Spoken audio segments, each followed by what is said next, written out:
शिवपुरी में एक तांत्रिक ने झाड़ फूंक के नाम पर 6 महीने के बच्चे को आग के ऊपर लटका दिया। घटना में बच्चे का चेहरा और दोनों आंखों का कॉर्निया झुलस गया।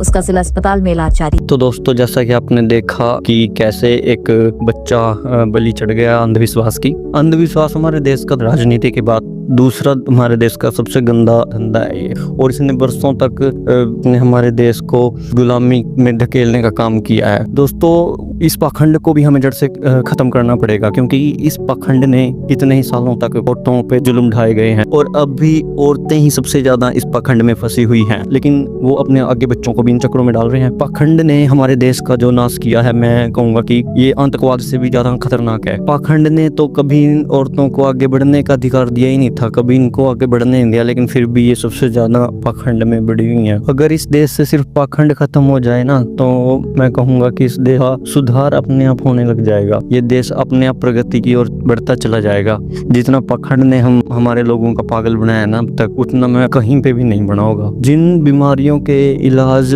मेडिकल साइंस में है, वो उनको इन पाखंडियों पे ढूंढ रही हैं जाके। खुद ये पाखंडी अगर बीमार होते हैं तो हॉस्पिटल में जाते हैं, खुद इनके पास अपना एक सिंपल से फीवर का इलाज नहीं होता, और ये लोगों की बड़ी बड़ी बीमारियों को ठीक करने के दिलासे देते हैं। हमारे देश में हर साल हजारों बच्चे, हजारों लेडीज इस पाखंड की बलि चढ़ते हैं, कभी किसी तरीके से तो कभी किसी तरीके से इस पाखंडवाद के चक्कर में मुफ्त अपनी जान गवा देते हैं। तो हमारा सबसे पहला कर्तव्य और सबसे पहला एम हम सबका यही होना चाहिए कि हमने अपने देश को, अपने गांव को, अपने शहर को पाखंड मुक्त करना है। सबसे पहले हमारा लक्ष्य यही होना चाहिए है, क्योंकि अगर हमारा देश, हमारा गांव, हमारा शहर पाखंड मुक्त होगा तो वो प्रगति की हो और अपने आप ही बढ़ेगा। जहां भी आपको लगे कि कुछ ऐसा पाखंड हो रहा है तो आपको इसके खिलाफ आवाज उठानी चाहिए।